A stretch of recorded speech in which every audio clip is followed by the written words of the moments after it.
E aí, para não ser repetitiva, eu queria trazer outros elementos para talvez ajudar no debate.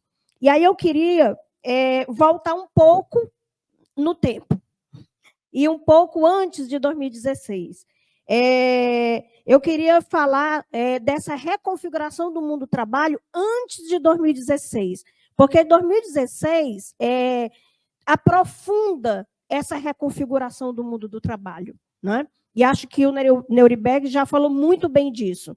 E aí eu queria dizer que nós fizemos muitos estudos sobre isso, sobre essa reconfiguração a partir do Mesaros, do Antunes, que já veio aqui falar para a gente, do Badaró, né, de vários estudiosos, a Virginia Fontes, né, pessoas que nos inspiram na luta sindical, inclusive, porque não são só estudiosos, são militantes da luta socialista. E essa reconfiguração do mundo do trabalho tem a ver com a crise mundial do capital, né? Como eles mesmos falam, né? Ou a crise estrutural, ou a crise cíclica.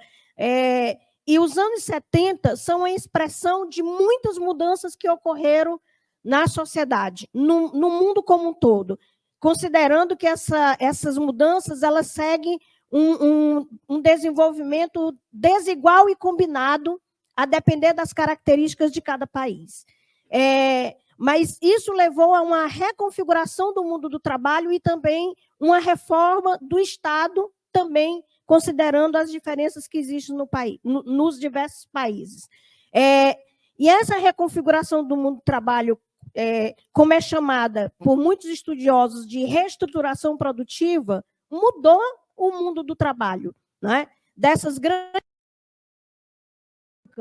né, organizadas por meio do Fordismo, Taylorismo, levou a uma reconfiguração de fábricas descentralizadas, né, com a introdução de maquinaria fina, da informática, da robótica, em muitos espaços, não em todos, mas em muitos espaços, por um lado, descentralizando a forma organizativa do trabalho, introjetando uma ideia de que se deve vestir a camisa da empresa, o trabalho por círculos, né, ou o trabalho em equipe, o trabalho para alcançar a meta, né, para alcançar uma produtividade, o alcance do lucro dividido para todos, por exemplo, né, combinada a uma reforma do Estado para garantir que essa forma de organização do trabalho, né, fosse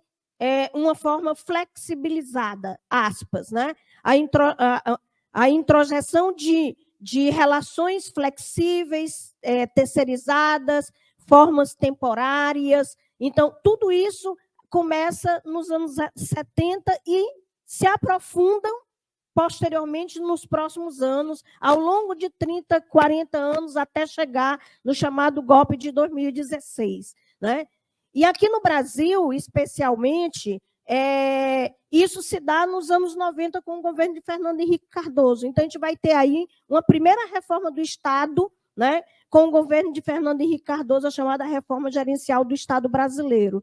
Vamos ter aí uma reforma da Previdência, né, bastante profunda. Vamos ter as privatizações, vamos ter a mudança do conceito de público para o chamado público não estatal, vamos ter a privatização dos principais serviços, né, como educação, como saúde, né, a criação das organizações sociais no âmbito da saúde e da educação, a criação das fundações, vamos ter as políticas focalizadas, e esse processo, por mais que ele tenha uma desaceleração, né, na minha opinião, nos anos dos governos de Frente Popular ou dos governos de conciliação, ele não deixa de acontecer. Nós temos um processo de reforma do Estado também no primeiro governo Lula e no segundo governo Lula, inclusive com a reforma da Previdência, que foi muito nociva em 2003, né? Que levou, inclusive, a um processo de ruptura muito importante do conjunto dos servidores públicos, especialmente dos servidores públicos federais, em 2003, com uma greve histórica, né, por conta da reforma da Previdência em 2003. E isso teve uma mudança no movimento sindical em 2003 por conta dessa reforma da Previdência. E aí é importante a gente dizer que esse processo, que começa nos anos 70 e vai até os anos 2000, já produz mudanças na organização do movimento sindical e que antecede o primeiro governo Lula, mas que se intensifica com o primeiro governo Lula e depois com o segundo governo Lula, que é a mudança do sindicalismo combativo, que nasce nos anos 80, né?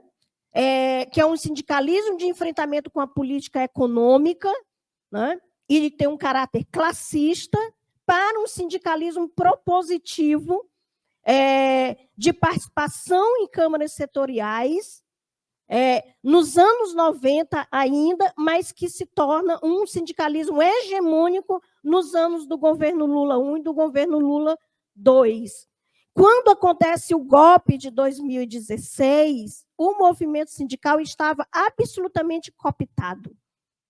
E talvez, só talvez, isso é uma hipótese, o movimento sindical brasileiro não tenha tido força suficiente para ir às ruas em 2016 para enfrentar o golpe que a presidenta Dilma sofreu.